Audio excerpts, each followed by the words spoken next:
जय गुरुदेव। मैं सुजीत धार्मिक ज्ञान A to Z में आपका स्वागत करता हूं। आज हम वीर साधना के महत्व के बारे में बात करेंगे। स्वामी निखिलेश्वरानंद जी इस पर बहुत सारी महत्व और जैसी उच्च कोटि की बातें इस पर बताए हैं।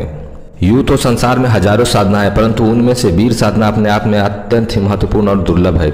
जो लोग साधना क्षेत्र में है वे इस बात के महत्व और गोपनीयता को जानते हैं। इसी कारण उच्च कोटि के साधक अपना सब कुछ दांव पर लगाकर भी वीर साधना संपन्न करने की इच्छा रखते हैं। आपसे यह अनुरोध है कि चैनल सब्सक्राइब करें, वीडियो लाइक शेयर जरूर करें, ताकि ऐसी जानकारियां आप तक तुरंत पहुंच सके। वीर साधना का मतलब एक ऐसी साधना है जिसे संपन्न करने पर वीर आपके बस में हो जाता है। ऐसा बलिष्ठ पुरुष जो जीवन भर आपके बस में रहकर आपका काम करने वाला बन जाए, तो फिर चिंता किस बात की। वीर विक्रमादित्य की कहानी सर्वविदित है। उन्होंने एक वीर को बस में कर रखा था और हमेशा उनके नियंत्रण में रहते हुए उनकी आज्ञा का पालन करने के लिए तैयार रहता था।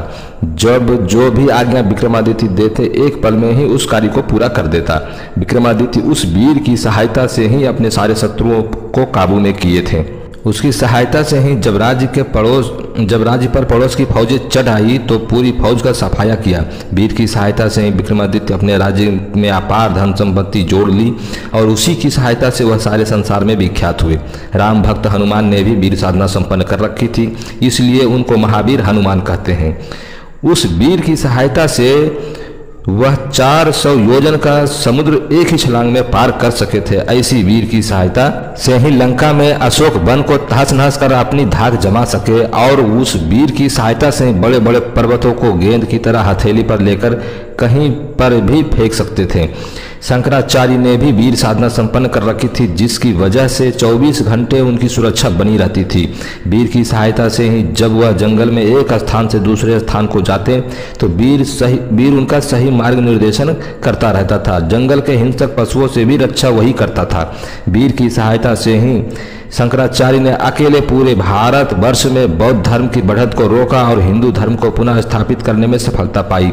वह स्वयं इस बात को स्वीकार करते हैं कि मैंने अपने जीवन के सैकड़ों साधनाएं संपन्न की, परंतु वीर साधना के द्वारा ही मैंने अपने जीवन में पूर्णता यश सम्मान और अद्वितीयता सफलता प्राप्त की है। गुरु गोरखनाथ वीर साधना के तो आचार्य ही थे। उनके शिष्यों को इस बात का गर्व था कि गुरु गोरखनाथ ने वीर को सिद्ध कर रखी है, जिसकी वजह से वह तंत्र के क्षेत्र में पूर्ण सफलता प्राप्त कर सके हैं।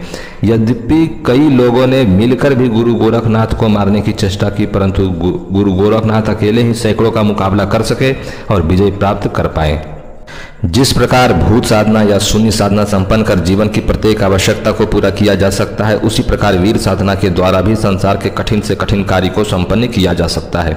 वीर का तात्पर्य भूत से ज्यादा मजबूत, हनुमान से भी ज्यादा बलवान, राम से भी ज्यादा क्षमाशील और कृष्ण से भी ज्यादा चतुर व्यक्तित्व से है। वीर का यह तात्पर्य है कि ऐसे महान व्यक्तित्व से जो अत्यधिक सरल भलाई करने वाला, प्रत्येक प्रकार की मुसीबत में सहयोग देने वाला और अपने मालिक के कठिन से कठिन कार्य को चुटकियों में हल करने वाला है। यह साधना वास्तव में अत्यंत गोपनीय और दुर्लभ रही है, क्योंकि कोई भी गुरु इस प्रकार की साधना को प्रकट करना नहीं चाहता। अपने अंतिम समय में गुरु अपने शिष्य को ही महत्वपूर्ण साधना समझाते हैं और उसे पूर्ण सिद्ध योगी बना देते हैं।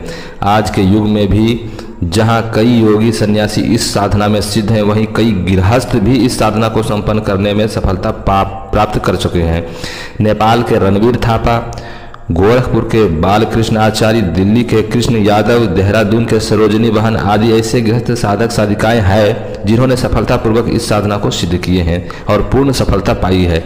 इसमें से सभी ने एक स्वर में कहा है कि यह साधना अपने आप में अद्वितीय साधना है। इस साधना को संपन्न करने पर किसी भी प्रकार की कोई हानि नहीं होती है, न साधना काल में किसी प्रकार का कोई भय ही पैदा होता है।